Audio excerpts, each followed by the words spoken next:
부족한 종을 참 귀하고 또 사랑스러운 수지 함께하는 교회에 말씀 전하는 기회를 또 주셔서 하나님께 감사드리고 성도님들께도 감사드립니다. 기도하면서 또 어떤 말씀을 전할까 또 하나님 주시는 마음도 담기를 원하고 또 오늘도 같이 이렇게 예배 자리에 나와서 저희가 함께 기도하면서 어떤 마음이 들었냐면 친척집이 온 것 같다 이런 생각이 들어서 참 따뜻하고, 그리고 또 함께 찬양하는 성도님들의 이런 모습들을 또 이렇게 같이 보면서 하나님께서 또 이렇게 붙들어주고 계시고 성령 충만한 교회구나 생각이 들어서 참 감사했습니다. 오늘 말씀 가지고 함께 저희들이 말씀의 은혜 나누시기를 원하는데요. 성경을 보면은 예수님이 하신 일도 많고 여러 이적들과 가르침을 우리들에게 주셨죠. 그런데 전 저보고 개인적으로 예수님이 어떤 분이신지 선명히 보여주는 말씀이 뭐냐라고 하는 것을 추천해달라 그러면 저는 오늘 말씀을 이렇게 꼽고 싶습니다. 이 가나의 혼인잔치 이야기는 뭐 주일학교 학생들부터 너무 잘 알고 있는 이야기이잖아요. 예수님이 포도주가 떨어진 이 혼인잔치에 물로 포도주를 만드는 이적을 행하신 게 오늘 우리가 읽은 내용 아닙니까? 그런데 오늘 이 이적에서의 모습을 보면 우리의 삶의 모습들도 보이고, 그리고 우리의 삶에서 예수님이 어떤 분이신지, 그리고 그분이 어떤 일들을 행하시기 위해서 우리 가운데 오셨는지 의도가 선명하게 상징적으로 보여집니다. 많은 분들이 이 본문을 대할 때 머릿속에 떠올리는 것은 물로 예수님 포도주를 만드셨어, 이걸 그냥 단순하게 기억하거나, 또는 또 분당우리교회 이찬수 목사님은 이 본문 가지고 늘 노래처럼 하시는 게 있잖아요. 물도 하인만이 아는, 네, 그것만 생각하시는데 그것도 의미가 있습니다. 그러나 정말 본질적인 핵심은 예수님이 어떤 분이냐, 그리고 그분이 계시면 어떤 일들이 일어나는지를 오늘 이 이적을 통해 우리에게 보여주고 싶어 하십니다. 오늘 이 말씀을 중심으로 저와 우리 성도님들이 우리의 삶의 자리를 한번 뒤돌아보면서 우리의 신앙을 다시 한번 이렇게 재조정하는 은혜가 있기를 원합니다. 예수님이 계시면 어떤 일들이 일어나는가? 첫 번째는 풍성한 회복이 일어난다라고 하는 것을 오늘 이 이적은 우리에게 보여줍니다. 이 잔치는 가장 핵심인 포도주가 지금 떨어져서 문제가 생긴 거 아닙니까? 그때 예수님이 하인들에게 이렇게 말씀을 하시죠. 요한복음 2장 6절부터 7절을 세 번역으로 제가 읽어보겠습니다. 그런데 유대 사람의 정결 예법을 따라 거기에는 돌로 만든 물 항아리 6이 놓여 있는데 그것은 물 두세 동이들이 항아리였다. 예수께서 일꾼들에게 말씀하셨다. 이 항아리에 물을 채워라. 그래서 그들은 항아리마다 물을 채웠다. 이 항아리를 둔 목적은 정결례를 위해서였다라고 먼저 말하고 있습니다. 정결례가 뭔가요? 당시 유대인들은 사람들이 집에 들어올 때나 또는 식사를 할 때 꼭 하는 것이 무엇이냐면 밖에서 이제 부정한 것들을 접촉을 할 수가 있으니 꼭 집에 들어올 때나 식사하기 전에는 물로 손을 씻었습니다. 그러다 보니까 그 물을 담아둬야 될 통이 있어야 될 거잖아요. 그것을 바로 이 지금 물 항아리 6이라고, 돌로 만든 물 항아리 6이라고 지금 이렇게 준비된 게 바로 그것입니다. 이 항아리는 가정들마다 다 그렇게 두었었는데요. 오늘 이 항아리는 돌로 조각해서 만든 거예요. 그냥 이렇게 구워서 만든 토기가 아닙니다. 신학자들의 연구에 따르면은 당시 유대인들은 돌로 만든 이 항아리는 특별한 것으로 여겼어요. 왜냐하면 레위기 11장 같은데 보면은 이제 이 토기로 만든 그릇들이 있잖아요. 거기에 이제 뭐 곤충이 떨어지든지 또는 어떤 동물들의 사체가 닿든지 하면은 그 그릇을 부정한 것으로 여겨서 그걸 깨버려야 됐습니다.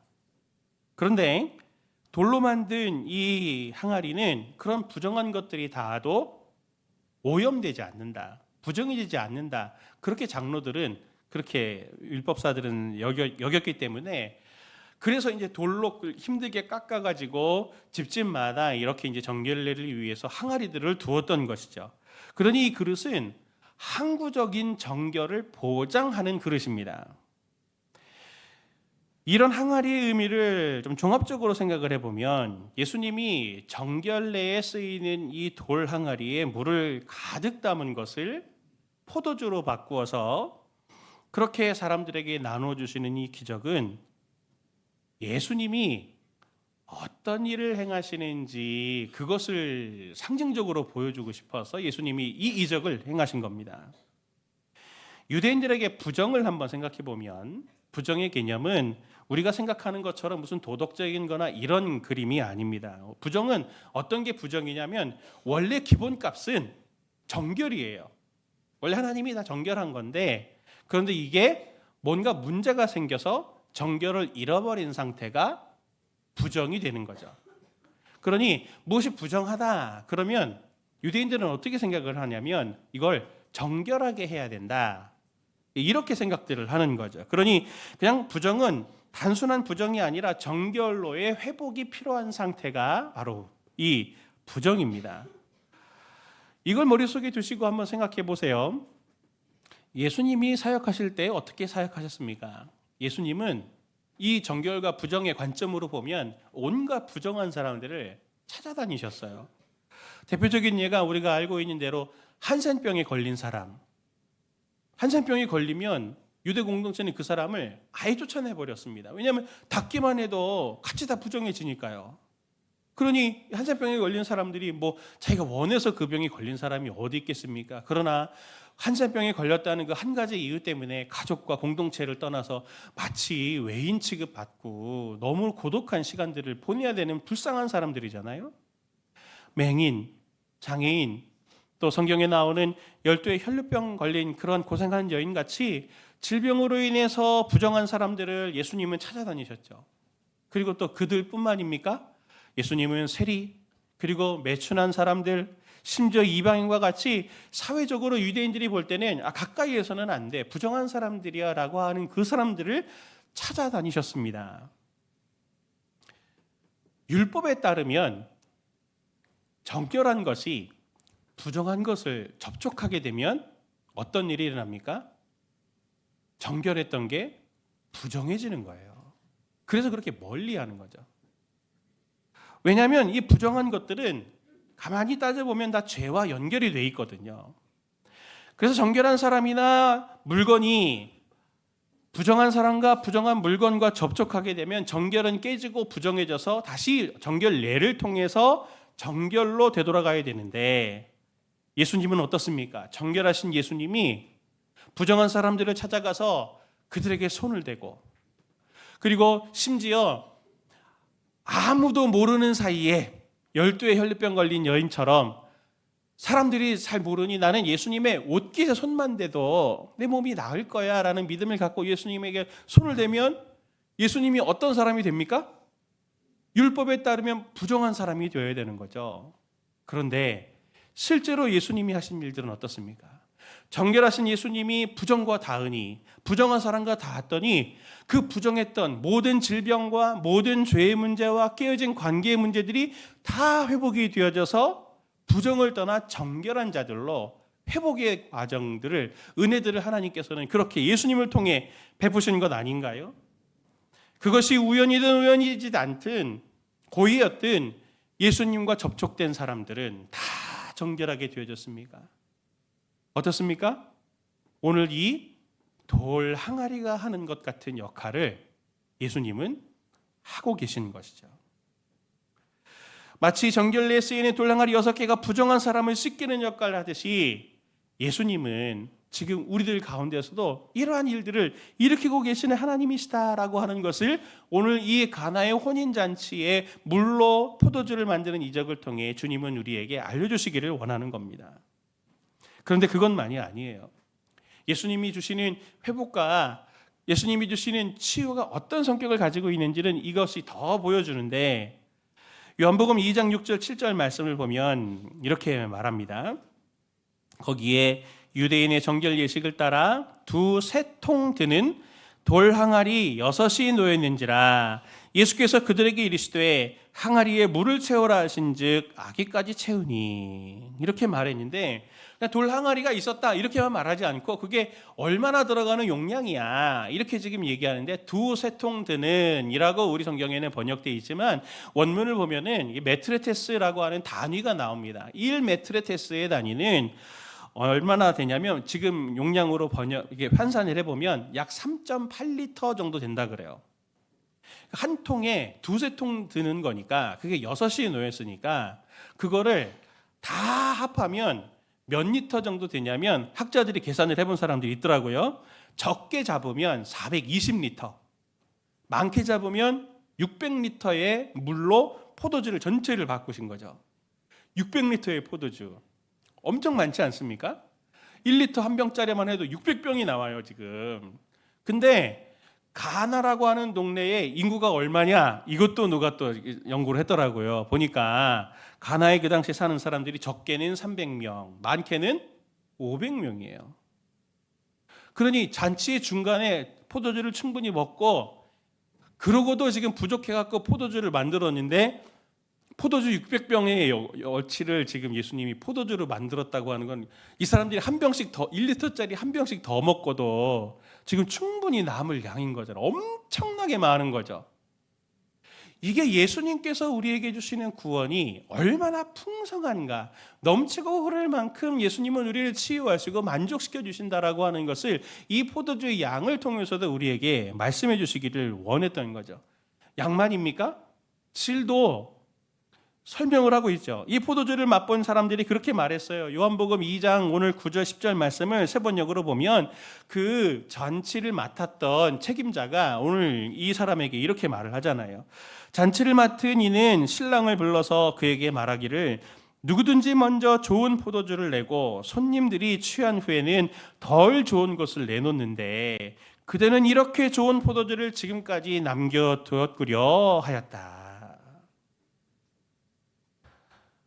어떤 일이 있어도 부정해지지 않는 돌항아리처럼 예수님은 결핍이 있는 곳, 상처가 있는 곳, 눈물이 있는 곳, 절망이 있는 곳 그것에 찾아가서 회복을 주실 때 풍성할 뿐만 아니라 그의 질조차도 오늘 다른 누구보다도 더 훌륭한, 충분히 만족시킬 만한 그런 구원과 회복의 은혜를 우리에게 풍성해 주시는 분이시다라고 하는 것을 오늘 이 이적은 우리에게 보여줍니다. 성도님들에게도 예수님이 이 하나님의 구원이 얼마나 풍성하고 얼마나 내가 생각했던 것보다 훨씬 질적으로도 만족할 만한 하나님의 구원을 주실 거다라고 하는 것을 마음으로 믿으시는 우리 성도님들 되시길 예수님의 이름으로 축원을 드립니다. 꼭 그러시기를 원합니다. 아멘 하셨는데 기도하다 보면 예수님 그거 말고 제가 원하는 거대로 해주세요. 그렇게 기도할 때 있잖아요, 우리. 그러시면은 안 된다는 얘기를 드리는 겁니다. 두 번째로 예수님이 계시면 어떤 은혜들이 있냐면 비로소 완전해집니다. 비로소 완전해집니다. 우리가 이 비유에서 이 이적에서 우리 볼 수 있는 두 번째로 살펴볼 것은 항아리의 개수입니다. 항아리가 몇 개였습니까? 2장 6절 7절 말씀 보면 거기에 유대인의 정결 예식을 따라 두세 통 드는 돌항아리 6이 놓였다. 그렇게 말합니다. 6개예요. 6개. 그런데 유대인들에게 숫자는 상징적인 의미들을 많이 가지고 있거든요. 6은 이게 불완전을 상징합니다. 7이 완전 수잖아요. 7에서 하나가 빠지면 6이잖아요. 부족하다는 거죠. 요한계시록을 보면 안 믿는 분들도 이제 그거는 다 합니다. 666 사탄의 숫자. 그렇죠? 왜 666이 사탄의 숫자가 된 걸까요? 성경의 요한계시록 보면 나오는데 7에서 하나가 빠지면 6이죠. 6, 6, 6. 하나가 부족해, 하나가 부족해, 하나가 부족해. 비슷해 보이는데 하나가 부족해요. 사탄은 요한계시록에 예수님의 따라쟁이 짝퉁으로 나오거든요. 그래서 사람들이 유혹하는 방식인데 그러니 사탄은 부족해 짝퉁이야 가짜다라고 하는 걸 보여주기 위해서 666이라고 그렇게 사탄의 숫자를 그렇게 정한 겁니다. 오늘 돌항아리도 6이에요. 돌항아리 6개가 있는 이 상황은 지금 이 잔치의 상황과 우리 인생의 우리 삶의 현실을 상징적으로 딱 보여주는 것입니다. 한번 생각해 보세요. 결혼식을 지금 준비하는 사람들이잖아요. 얼마나 많이 준비를 했겠어요.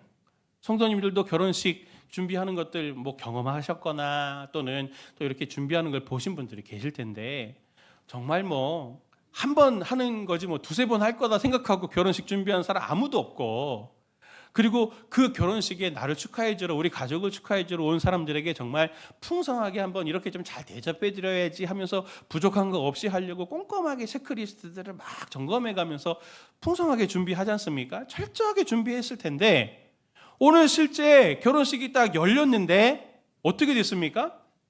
포도주가 딱 떨어진 거죠. 우리 인생도 철저하게 준비를 하고 해도 늘 마음속에 불안이 꼬리표처럼 계속 따라오고 내 마음을 짓누르는 것은, 특별히 내 삶에 굉장히 중요하고 어려운 일들일수록, 결정적이다 생각하는 일들일수록 준비해가면 준비해갈수록 안심이 되는 게 아니라 불안과 염려가 더 쌓이는 이유는 내가 아무리 철저히 준비해도 뭔가 부족한 것이 있지 않을까라는 그 결핍이 있다는 걸 우리가 본능적으로 알기 때문에 그런 거 아닙니까? 수능이 이제 100일도 채 이제 남지 않은 걸로 제가 아는데, 제가 수능이 있어야 되거든요. 이전에 가보지 않은 길을 가야 됩니다. 학력고사가 아니고 가보지 않은 수능 1세대예요. 제가 75년생이어가지고 그러니 이제 엄청 불안하죠. 막 그것도 수능도 저 때는 2번 봤거든요. 8월에 한 번, 11월에 한 번. 그렇게 봤는데 엄청 불안하죠. 뭐 철저하게 막 선생님들도 준비하고 한다 그래도 뭐 아무도 가본 길이 아니니 참 어떻게 될까 걱정이 많이 됐는데 수능 당일이 됐습니다. 1교시 딱 언어 영역을 마치고 화장실에 이제 가면 친구들을 이렇게 만났는데 제 친구 중에 별명이 개구리라는 친구가 있었어요. 눈이 이렇게 커가지고 친구들이 개구리라고 별명을 붙여줬는데 그 친구가 저한테 얘기한 거죠. 정건아, 어떡하냐, 나 망했다. 왜? 그랬더니 내가 답안지를 쓰는데 10몇 번부터 밀렸었어. 다 마킹하고 마지막에 하나가 딱 남는 거예요. 답안지를 새로 달라고 할 시간이 없었던 거죠. 그러니 뭐 얼굴이 하얘졌는데 뭐 어떡합니까? 이게 우리 인생이잖아요. 그런 일이 있을 수도 있어요. 얼마나 철저히 준비했냐고요. 그 친구가 아침에 정관아 나 우황청심원 먹고 왔다 그랬거든요.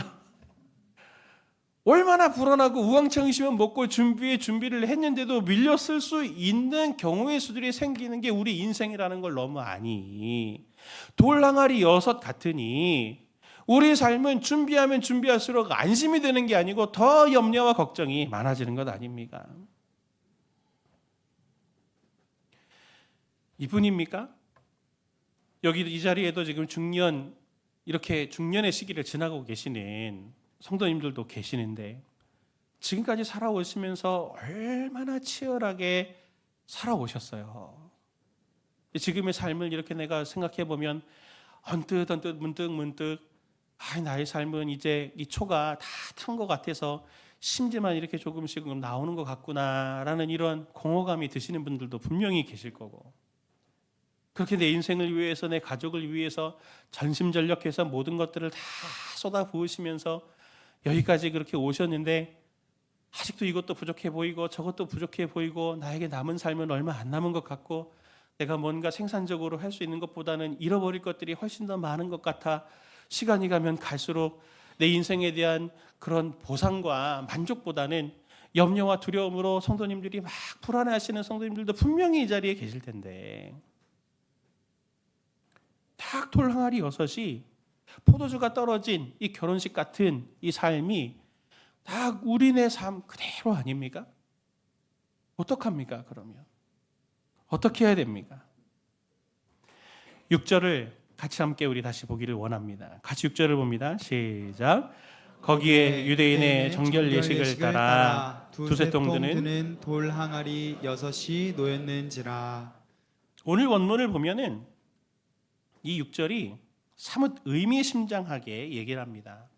헬라어에서 뭔가를 강조하려고 하면 어순적으로 앞으로 빼는 경우들이 있거든요. 오늘 본문은 6절 말씀을 원문으로 있는 어순에 따라 직역을 하면, 강조점을 따라서 직역을 해보면 이렇게 번역을 합니다. 있었다. 또한 거기에 돌로 된 항아리가 있었다, 존재했다라고 하는 그걸 강조합니다.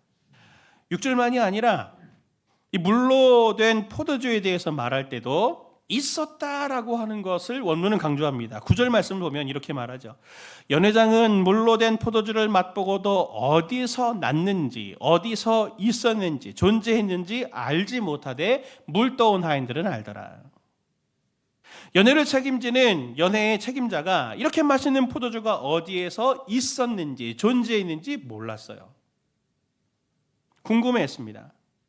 그런데 이 잔치는 어떻게 잘 마무리될 수 있었습니까? 어떻게 마무리될 수 있었나요? 2장 1절 말씀을 보면 사흘째 되던 날 갈릴리 가나에 혼례가 있어 예수의 어머니도 거기에 계시고 있었고 예수와 그 제자들도 혼례 청함을 받았으니, 예수님이 거기에 계셨기 때문에, 거기에 있었기 때문에 이 잔치가 잘 마무리될 수 있었죠. 너무 당황스러운, 철저히 준비해놓고도 어떻게 할 수 없는 당황스러운 순간에 예수님이 거기에 계셨기 때문에, 예수님이 거기에서 물로 포도주를 만드셨기 때문에 잔치가 잘 마무리될 수 있었다고 하는 것을 성경은 우리에게 보여줍니다. 이 본문들의 공통점이 있죠.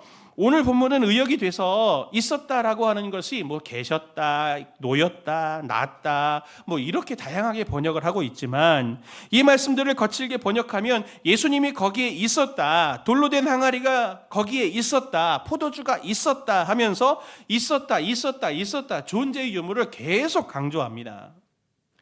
요한은 이것을 통해서 거기에 예수님의 존재감을 강조하고 싶었던 거죠.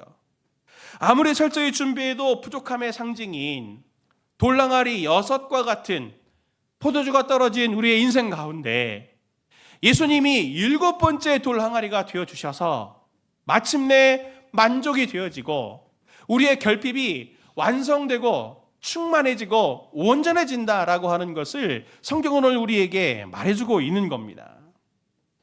부족한 6개의 돌항아리를 온전한 7으로 채우시는, 스스로 돌항아리가 되시는 7번째 돌항아리 예수 그리스도를 성도님들도 마음속에 계속 모시기를 바랍니다. 우리는 살아가면서 이런저런 문제와 곤란한 상황들 가운데 있죠. 아무리 애를 써도 뜻대로 되지 않는 사업과 또 자녀 교육과 내 인생의 모든 진로와 이걸 어떻게 해야 할까 할 수 없는 상황에 빠질 때 우리는 상황과 문제만을 바라보고 힘과 능력과 방법을 찾지만 어떻습니까? 방법을 찾아봐도 준비해봐도 계속 부족함의 상징이 6만 나오죠. 6만 나와요. 더 준비해야 될 것 같고, 더 공부를 해야 될 것 같고, 더 스펙을 쌓아야 될 것 같고, 더 경험을 쌓아야 될 것 같고, 그러나 우리에게는 7번째 항아리이신 예수님, 그분이 계셔야 내 삶이 완전해진다라고 하는 것을 성경은 우리에게 말합니다. 항아리 6 같은 상황 한가운데서 7번째 항아리이신 예수님이 계신지를 성도님들이 지금 점검하고 계십니까? 마이클 리브스라고 하는 신학자가 이렇게 자기 책에서 말한 적이 있습니다. 예수 그리스도는 우리 구원의 시작이요 과정이며 끝이시다. 그분은 우리가 지음받은 목적이시다. 그분은 어떤 다른 진리나 상급이나 메시지의 중개인이 아니시다. 우리는 마치 천국이든 은혜든 생명이든 다른 무엇이든 그 진짜 축복을 그리스도를 통해 얻는 것처럼 생각할 수 있다. 하지만 생명은 그저 그분이 가르쳐 주시는 길로 가면 얻는 무언가가 아니다. 그렇지 않다. 그분이 바로 살아계신 분이시다. 그분은 성령 안에서 우리에게 허락된 성부의 생명이시요 지혜시다. 그분이 곧 생명이고 그분은 오직 생명은 오직 그분 안에 있다. 마이클 리브스가 말하려고 하는 게 뭡니까? 성도님들도 부족한 게 있죠. 부족한 걸 느낄 때 성도님들은 어떤 식으로 반응하십니까? 하나님, 이거 잘 되게 해주세요. 하나님, 이게 필요합니다. 하나님, 이게 우리 가운데 필요해요. 라고 그렇게 하나님께 요청을 하지만 성도님들이 진짜 원하시는 건 그겁니까? 아니면 예수님입니까?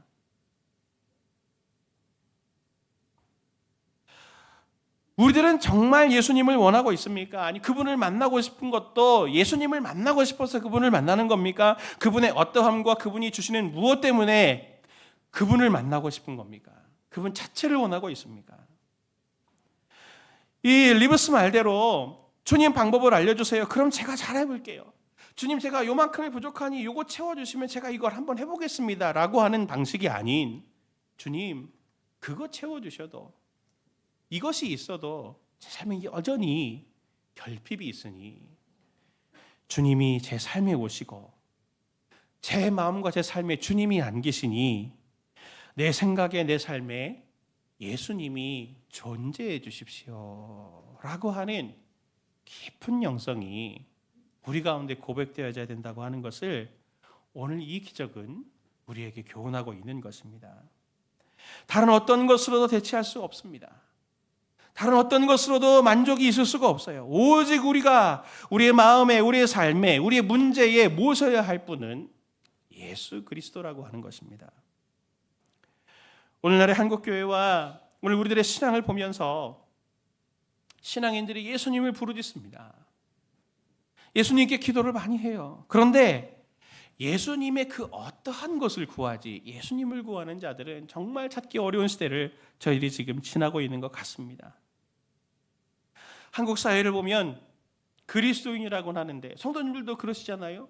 어떻게 예수님을 믿는 사람이 저럴 수가 있을까? 어떻게 예수님을 믿는다고 하면서 어떻게 저렇게 행동할 수가 있을까? 어떤 목사와 어떤 교육자들과 장로님과 성도님들을 보면서 우리 그렇게는 말하잖아요. 그분들 안에 예수님이 없기 때문에 그런 일들이 일어나는 거죠. 그런데 그분들은 그분들의 문제고 나는 어때야 됩니까? 나는 그래서는 안 될 거잖아요. 나도 똑같은 길을 걸어가고 있다고 하는 그 함정 속에 내가 빠질 수 있다고 하는 걸 경계하셔야 되는 거죠. 저는 종종 팀 켈러 목사님의 요 책의 글을 스크랩해 놓고 가끔씩 제가 읽어봅니다. 제가 그거를 좀 길지만 제가 한번 성도님들과 좀 나누려고 합니다. 제가 읽어드릴게요. 하나님을 믿는다고 고백하는 이들에게 특히 유용한 우상 식별법이 있다. 당신은 꾸준히 교회에 나가고 있고 독실한 교리적 신념도 다 갖췄고 하나님을 믿고 순종하려 최선을 다할 수도 있다. 하지만 일상 속에서 당신의 진짜 구원은 무엇인가? 당신은 정말 무엇을 위해 살고 있으며 믿는다고 고백하는 신 말고 당신의 실제 신은 무엇인가? 그 답을 아는 가장 좋은 방법이 있다. 기도가 응답되지 않고 희망이 꺾일 때 어떻게 반응하는지 보면 된다. 기도한 대로 되지 않으면 누구나 서운하고 아쉬울 수 있다. 하지만 하나님을 믿으면 떨치고 나아간다. 아직 삶이 끝난 게 아니며 그것들은 당신의 주인이 아니다. 그러나 기도한 대로 되지 않았다고 분노가 폭발하거나 깊은 절망에 잠긴다면 그것이 당신의 실제 신, 우상일 수 있다. 요나처럼 당신도 죽고 싶을 만큼 성내고 있다면 말이다. 가장 통제하기 힘든 자기 감정을 보라. 고기 잡은 어부가 물이 소용돌이 치는 쪽으로 가듯이 당신의 우상도 가장 고통스러운 감정의 밑바닥에서 찾으라. 특히 좀처럼 거치지 않는 감정이나 뻔히 잘못인 줄 아는 행동으로 당신을 몰아가는 감정에 주목해야 한다. 화가 날 때면 이렇게 자문해보라. 나에게 정말로 중요한 뭔가가 있는가? 무슨 수를 써서라도 손에 넣어야 할 만한 것이 있는가? 심한 두려움과 절망과 죄책감에 대해서도 똑같이 하라. 내가 이토록 두려운 이유는 꼭 필요한 게 아닌데도 필요하다고 여기던 내 삶에 뭔가가 위협받고 있기 때문인가? 내가 이토록 침울한 이유는 꼭 필요한 게 아닌데도 필요하다고 여기던 뭔가를 잃었거나 거기에 실패했기 때문인가? 당신이 과로로 쓰러질 지경으로 미친 듯이 일하고 있다면 이렇게 물어보라. 나는 이것이 있어야만 만족과 의미를 얻을 수 있다고 생각하는가? 이런 질문을 던져서 내 자신의 감정을 뿌리채 뽑아보면 대개 거기서 우상이 쭉 딸려 나온다. 팀 켈러 목사님의 이 글을 볼 때마다 저는 마음이 찔리는데 항상 찔립니다.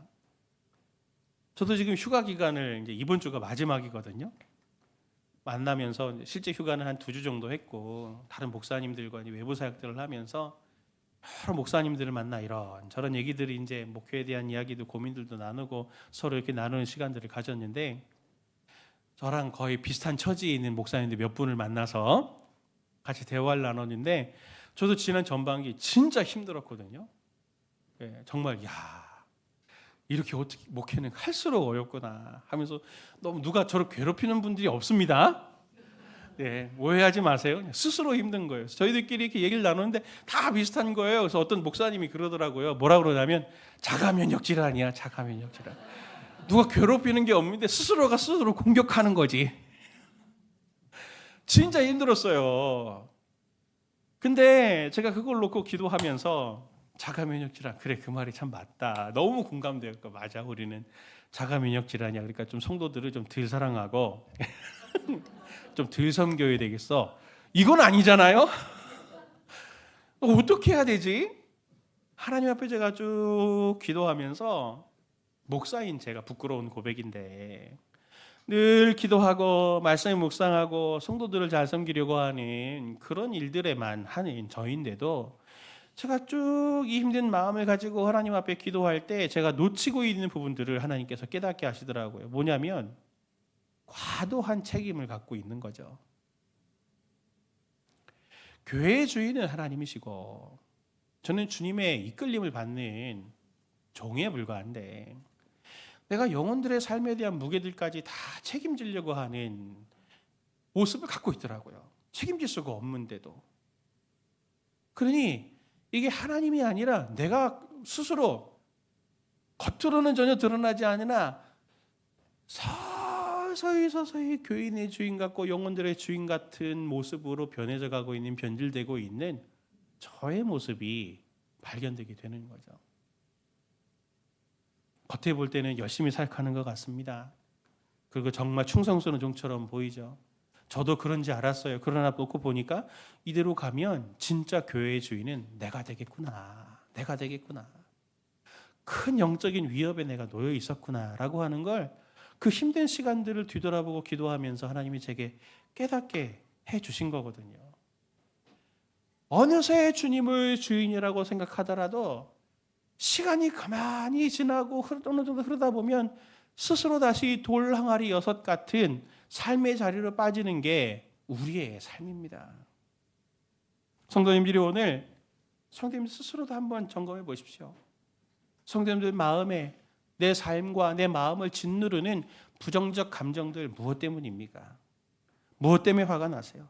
팀켈러 목사님 말씀처럼 무엇 때문에 화가 나십니까? 무엇 때문에 자괴감이 들고, 무엇 때문에 절망감이 들고, 무엇 때문에 두렵고, 무엇 때문에 죄책감이 듭니까? 그것들을 쭉 감정을 고구마 줄기 뽑듯이 한번 쭉 뽑아 보시면 그 맨 마지막에 정말 쐐기처럼 박혀 있는 내 마음의 우상이 드러나게 될 겁니다.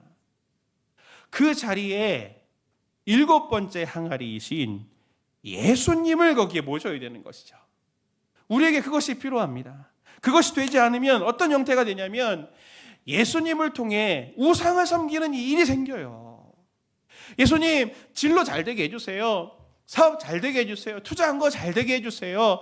그리고 제가 공부한 대로 잘 되게 해주세요. 그럼 제가 더 예수님께 충성하고 섬길게요 라고 말을 하지만 실제 예수님을 섬기는 게 아니라 나의 영달과 나의 평안과 나의 쾌락이라는 우상을 예수님을 통해 섬기는 그런 함정에 우리가 쉽게 빠질 수 있는 것입니다.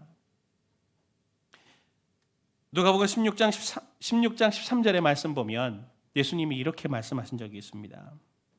지파인이 두 주인을 섬길 수 없나니 혹 이를 미워하고 저를 사랑하거나 혹 이를 중히 여기고 저를 경히 여길 것임이라.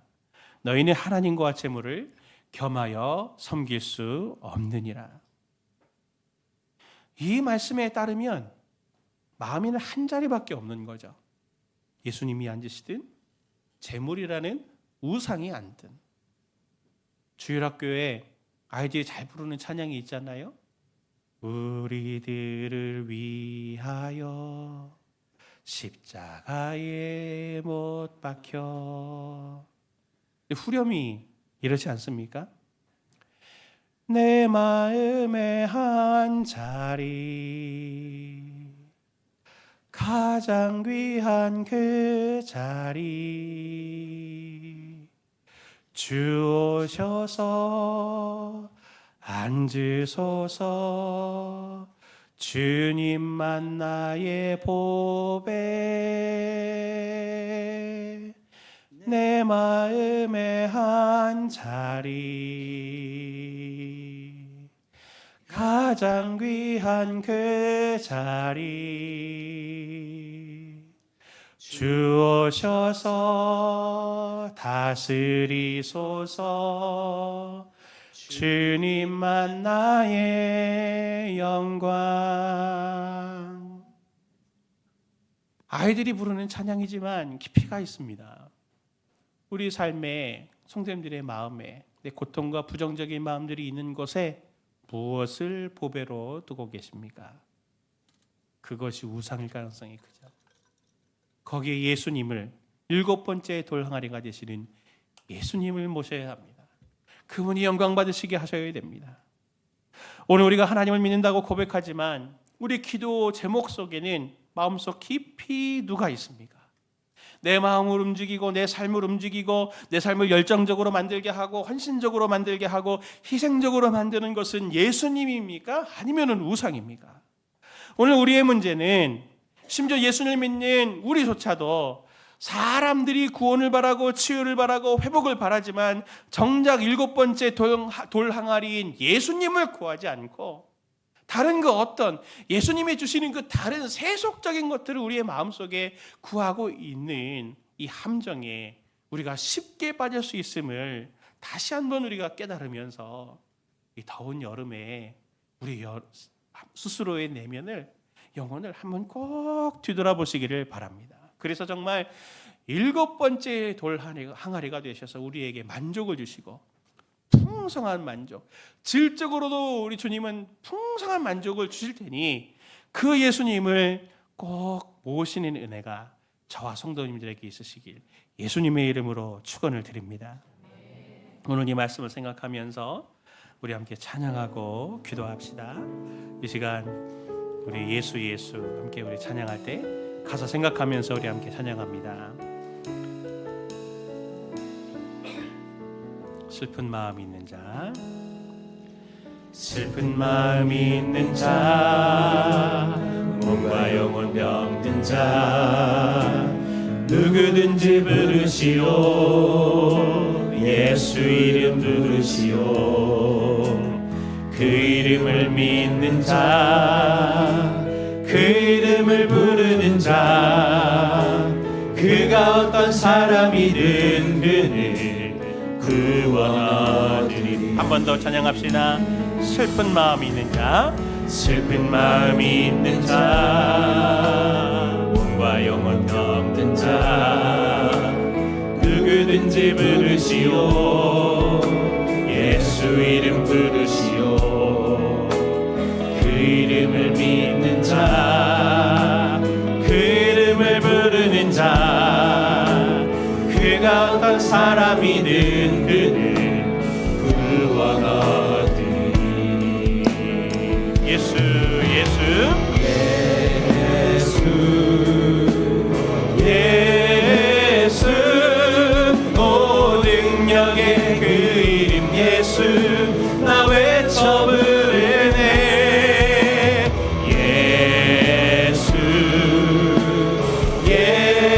예수 오 능원의 그 이름 예수 나 외쳐 부르네. 예수 그리스도. 은과 금 내게 없으나 나 가진 건 너에게 주니.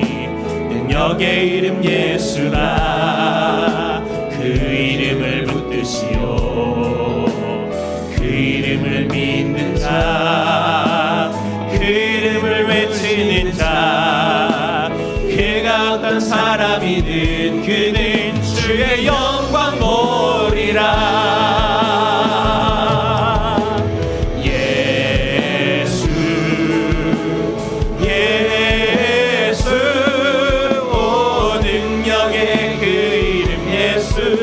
나 외쳐 부르네.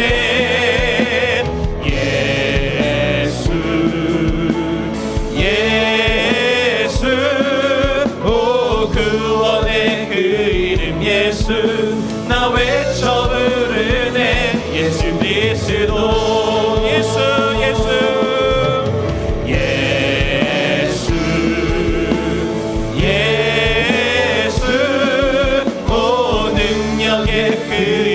예수 나 외쳐 부르네 예수 예수 오 구원의 그 이름 예수 나 외쳐 부르네 예수 그리스도 예수의 이름은 예수의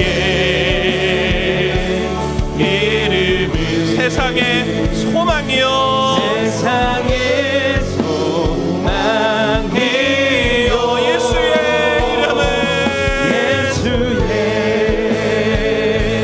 이름은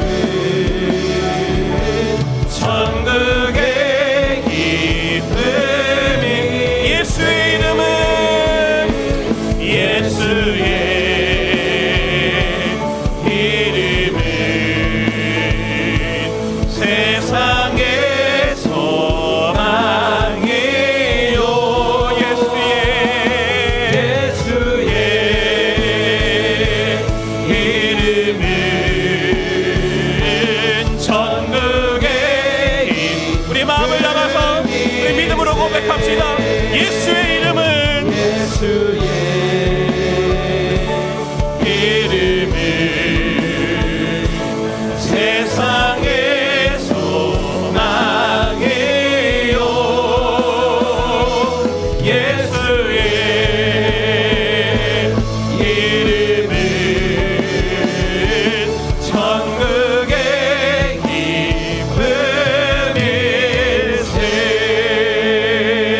기쁨일세. 이 시간 우리 기도할 때 우리 예수님을 구합시다.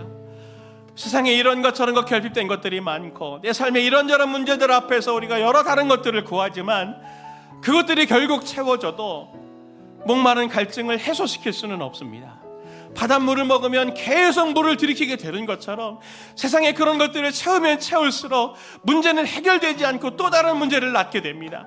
이 시간 우리가 하나님 앞에 기도할 때 인생의 답이 되시는 7번째 돌항아리 되시는 예수님, 나의 부정적인 감정과 나의 문제와 나의 모든 삶의 결핍된 부분 가운데 주님께서 7번째 돌항아리로 내 삶 가운데 찾아와 주옵소서.